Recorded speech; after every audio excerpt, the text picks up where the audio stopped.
Nagsisimula ang kwento sa 19 taong gulang na si Yon. Masaya siyang nakatira kasama ang kanyang inang Binyi at Pipi. Tinuturuan ni Yon ang ina magsalita para makausap ang iba kung mag-isa. Matagal nang pumanaw ang ama ni Yon. Ngayon, mag-ina na lang sila, umaasa sa isa't isa. Kahit mahirap, masaya silang namumuhay. Paborito ng ina ang rice cake, kaya laging may dala si Yon galing eskwela. Si Yon naman ay mahilig sa bulaklak ng cosmos. Palaging namimitas ang ina ng cosmos para kay Yon. Masaya sila sa maliliit na bagay na ito. Pero pinigil ni Yon ang ina sa pamimitas dahil naniniwala siyang nasasaktan din ang mga bulaklak. Parehong nagtatrabaho sila para sa gastusin sa bahay. Ang inay sa pabrika ng damit, si Yon part-time sa coffee shop. Nalulungkot ang ina na nakikitang nagtatrabaho si Yon sa murang edad. Lagi niyang sinasabihan ang anak na tumigil sa trabaho dahil nabayaran na raw nila ang utang noong may sakit ang ama. Pero ayaw ni Yon guluhin ang nanay kaya tinatawanan na lang niya ito. May hika ang nanay ni Yon kaya nag-order siya ng iba't ibang herbal tea online para guminhawa. Isang araw, bumisita ang mga kaibigan ni Yon sa kanyang trabaho. Doon nalaman na tumigil na pala si Yon sa pag-aaral. Pero para di mapansin ng nanay, umaalis siya ng bahay na naka-uniforme pa rin. Bukod dito, nalaman din na naghahanda si Yon para sa exam sa gobyerno. Di man siya nakapasa ngayong taon, balak niyang subukan ulit sa susunod na may sapat na paghahanda. Sa kabilang banda, todo suporta ang mga kaibigan ni Yon. Hinihikayat nila siya at binibilhan pa ng mga kailangang libro. Nang mabalitaan na nasugatan ang daliri ng nanay sa trabaho, tumakbo si Yon sa kanya nang umiiyak. Dinala siya ng kasamahan ng ina sa ospital at inalagaan, na lubos na pinasalamatan Yon. Kinabukasan, nakangiti ang ina ni Yon habang tinitingnan ang larawan ng anak. Lumapit ang kasamahan at sinabing napakaganda ng kanyang anak. Binasa ng ina ni Yon ang labi, tumawa at sumagot sa sign language na kamukha ng ama. Ngunit hindi maintindihan ng lalaki ang sinabi niya. Inakala niyang baka hindi ito nakakarinig o nakakaunawa ng sinasabi niya. Sa ganitong pag-isip, buong tapang niyang sinabi na pakasalan niya si Yon na lumaki na. Dagdag pa niya, walang ibang makakapagpasaya sa kanya kundi siya lang. Pagkasabi nito, siya'y tumawa. Ngunit naunawaan ng ina ni Yon ang lahat at sa galit, sinampal niya ng malakas. Ang kanyang mga intensyon ay tunay na masama at kasuklam-suklam. Tinitignan niya si Yon nang may masamang hangarin simula ng una. Nang araw din yon, pumunta siya sa trabaho ni Yon at tinitigan ang paa nito ng bastos. Kahit pag-uwi, di niya maalis si Yon sa isip, lalo't lasing siya. Sa kabilang banda, nahuli si Yon sa trabaho ng araw na yon.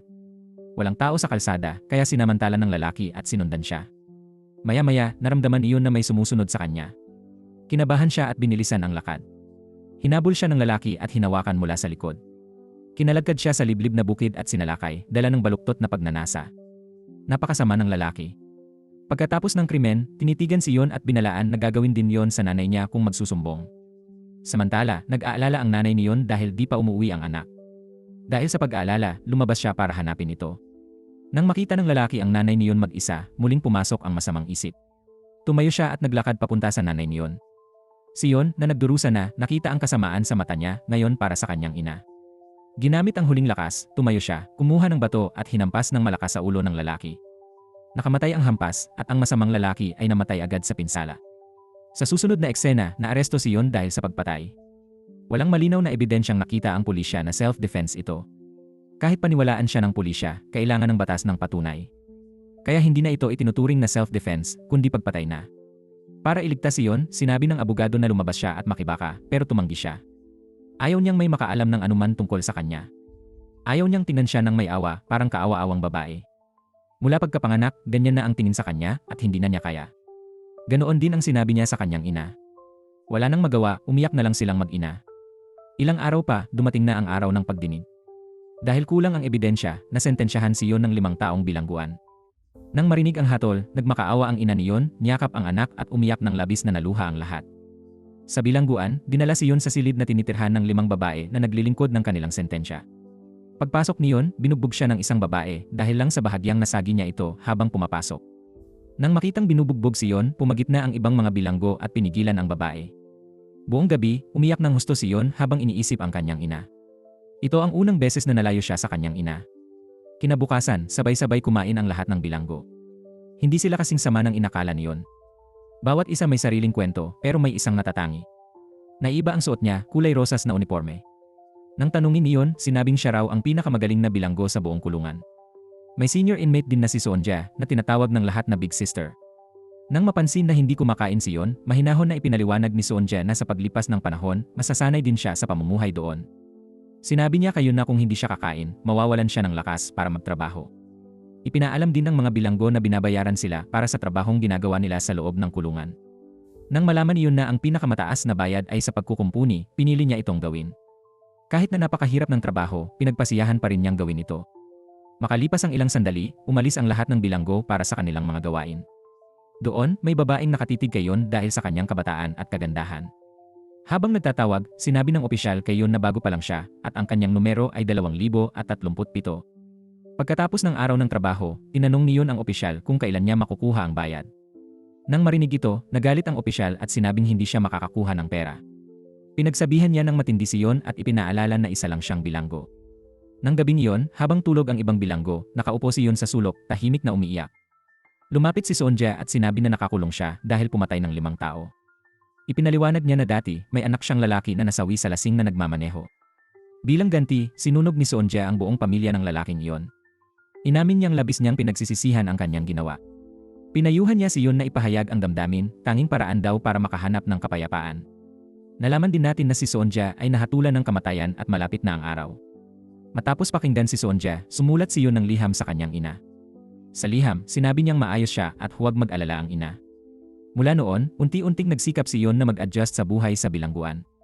Natuto siya sa trabaho at nakipag-ugnayan ng malaya sa mga kasamang babae sa silid. Ilang araw pa, bumisita ang ina ni Yon, dala ang kanyang paboritong pagkain. Pero sabi ng gwardiya, bawal ang pagkain galing sa labas, baka magdulot ng gulo kay Yon. Tuwang-tuwa siyang makita ang anak niya matapos ang mahabang panahon. Naantig si Yon nang marinig ang pangalan niya mula sa piping ina. Pareho silang umiyak habang nagkakatinginan. Sinira ng pagnanasa ng isang estranghero ang dating masaya at masiglang pamilya. Kinabukasan, lumala ang kalagayan ni Yon at hindi na makabangon sa kama. Pagkatapos magpatingin sa doktor, nalaman niyang buntis siya. Nang marinig ang balita, nagulat si Yon. Matapos ang pinakamasakit na pangyayari sa buhay niya, sinubukan niyang magpatuloy, ngunit bumalik siya sa dating sitwasyon. Ang taong sumira sa buhay niya ang ama ng dinadala niyang anak. Gusto na lang niyang tumakas sa bilangguan, yakapin ang kanyang ina, at sumigaw ng malakas. Tumakbo siya sa gate, sinubukang buksan ito, umiiyak at tumatawag sa kanyang ina. Nakita ng mga pulis ang kalagayan niyon, pinigilan siya at ikinulong sa madilim na silid. Maya-maya, nalaman din ng mga kasamahan niyon ang tungkol sa kanyang pagbubuntis. Nag-alala sila para kay Yon dahil bata pa siya, at ang ama ng bata ay ang taong demonyo na sumira sa kanya. Kinabukasan, inakap ni Sonja si Yon at sinabing kailangan niyang maging matatag sa sitwasyon. Inaalagaan ni Sonja si Yon at inihatid siya pabalik sa kanilang silid. Makalipas ang ilang panahon, ang babaeng bumugbog kay Yon noong unang araw ay muling sinampal siya at tinanong kung bakit may anak ng rapist sa kanyang sinapupunan. Dumating ang ibang mga bilanggo at pinigilan ang babae sa pagbugbog kay Yon. Lumabas na ang ugali ng babae ay bunga ng kanyang sariling karanasan at ang kanyang kwento ay katulad ng kay Yon. Lumipas ang mga araw at tumigil si Yon sa pakikipagkita sa kanyang ina, iniisip na mag-aalala ito kung malaman ang kanyang sitwasyon. Araw-araw siyang binibisita ng kanyang ina, ngunit tumatangging makipagkita si Yon. Labis na nalungkot ang ina ni Yon, hindi maintindihan kung bakit siya itinataboy ng anak. Isang araw, may mga babaeng bilanggo mula sa kabilang silid na nagbanta kay Yon. Samantala, may babaeng lumapit at sinabihan siyang sumama sa banyo. Ang babae ay naakit kay Yon mula noong una at gustong dalhin siya roon para sekswal na abusuhin. Ngunit sa sandaling iyon, dumating si Sonja at binantaan ang bilanggo, hinihila ang buhok nito. Sinabi niya sa babae na kahit gumawa pa siya ng isang pagpatay doon, kamatayan pa rin ang parusa. Mula noon, nagsimulang lumayo ang lahat kay Yon dahil sa takot. Habang lumilipas ang mga araw, hindi na kayang tiisin ni Yon ang bigat ng pagbubuntis. Isang araw, sinubukan niyang sugatan ang kanyang tiyan gamit ang isang piraso ng salamin. Ang galit na babae, nang makita ito, ay nagsimulang sumigaw sa kanya. Sinabi niya na binalaan niya si Yon na huwag panatilihin ang bata at huwag magpakamatay. Lahat ay nagpayo kay Yon na humingi ng tulong sa media dahil maaaring tumulong ang publiko. Sinabi nila na ang 5 taon sa bilangguan sa murang edad ay mag-aaksaya ng mahalagang panahon, ngunit tumanggi si Yon. Kahit handa siyang mag-aksaya ng 5 taon dito, ayaw niyang mamuhay ng nahihiya sa paglalantad sa buong mundo. Ngayon, ang tanging opsyon ay magpadala ng kahilingan para sa muling paglilitis sa korte. Sino ang nakakaalam? Maaaring magpasya ang hukom pabor sa kanya. Dahil buntis si Yon, binawasan ang mabigat na gawain at binigyan siya ng mas magaang na trabaho, tulad ng pag-aasikaso ng gamot mula sa labas. Kahit di niya nakikita ang kanyang ina, sumusulat siya paminsan-minsan, sinasabing huwag mag-alala. Laging naantig ang puso ng kanyang ina sa mga sulat ni Yon. Isang araw habang nagtatrabaho, bigla siyang nakaramdam ng matinding sakit ng tiyan. Nang suriin siya, nalaman na 6 na buwang buntis siyon kahit hindi halata sa tiyan niya. Maliit pa ang sanggol pero malusob naman. Nang marinig ang tibok ng puso ng bata, umiyak siyon. Totoo pala, umiinom siya ng gamot para ipalaglag ito. Pagbalik sa kwarto, tinanong siya ng lahat kung ano ang sabi ng doktor. Sinabi niyon na 6 na buwang buntis siya at ikinuwento ang lahat. Mula kinabukasan, lahat ay nag-alaga sa kanya ng lubos, tinitiyak na hindi na siya kailangang magtrabaho. Lumipas ang mga araw at sa wakas ay dumating na ang araw ng muling paglilitis. Binigyan ng hukom si Yon ng pagkakataon na sabihin ang kanyang huling mga salita. Nagsimula si Yon sa pagsasabing siya ang pumatay sa lalaki. Anya, maniwala man sila o hindi, alam niya ang mga karumal-dumal na ginawa sa kanya ng lalaking iyon. Idinagdag din niya na handa siyang magdusa ng parusa para dito. Kaya niyang magsilbi ng 5 o 10 taon, ngunit hiling lang niya na may mag-aalaga sa kanyang ina. Umiyak si Yon sa harap ng lahat habang tinatapos ang kanyang mga salita. Matapos pakinggan ang lahat ng sinabi ni Yon, binago ng hukom ang sentensya mula 5 taon patungong 1 taon na lang. Nang marinig ang desisyon, umiti ang lahat ng naroon. Pagkatapos nito, lumipas ang mga araw at unti-unting lumaki ang tiyan ni Yon. Lahat ay nag-aalaga sa kanya ng mabuti. Isang araw, sinabi niya sa kanyang kasama na gusto niyang makakita ng bulaklak ng kosmos. Kwento niya, lagi siyang dinadala ng kanyang ina ng mga ito. Dahil di sila makalabas, ng gabing iyon, tahimik silang gumuhit ng mga bulaklak ng kosmos sa banyo. Nang magising si Yon at makita ang sorpresa, tuwang-tuwa siya. Nagustuhan niya ang kilos at lubos siyang naantig. Sa susunod na eksena, lihim silang gumagawa ng medyas at damit para sa sanggol gamit ang sarili nilang damit.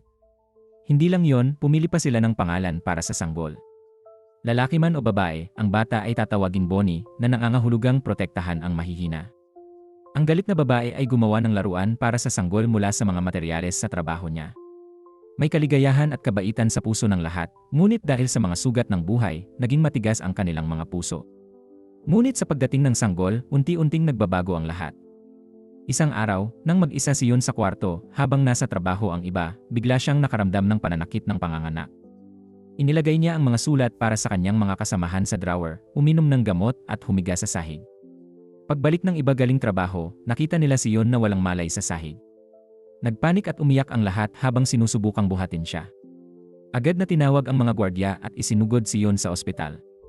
Kahit matagal na, hindi na nagkamalay si Yon. Pinilit ng mga doktor si Yon na manganak, nagbabala na nasa panganib sila ng bata, pero ayaw pa rin niyang sumubok. Nailigtas man ng mga doktor ang sanggol, critical pa rin ang kalagayan ni Yon. Sa bilangguan, natagpuan ng lahat ang mga liham na iniwan ni Yon para sa kanila. Sa liham, sinabi niyang di niya alam kung mabubuhay siya, kaya nag-iwan siya ng pamamaalam. Pinasalamatan iyon ang bawat isa sa pagmamahal at pag-aalaga nila sa kanya. Pagkabasa ng liham, labis na naantig ang damdamin ng lahat. Samantala, nabalitaan ng ina ni Yon na naospital ang kanyang anak. Agad siyang pumunta roon, ngunit wala pa ring malay si Yon. Makalipas ang ilang buwan, nakita ng ina ang anak pero sa ganitong kalagayan. Mahigpit niyang niyakap si Yon at umiyak ng matagal, hindi mapigilan ang sarili. Pagkatapos, lumipat ang eksena sa magandang hardin ng kosmos, kung saan may batang babae na masayang naglalaro kasama ang pamilya.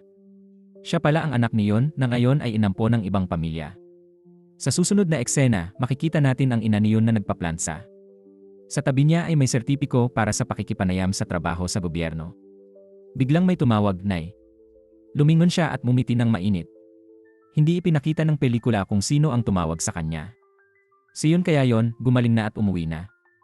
O baka ang ina ni Yon, nalulungkot sa pagkawala ng anak, ay nag-isip na lang. Nagtatapos ang pelikula sa ganitong emosyonal na suspense.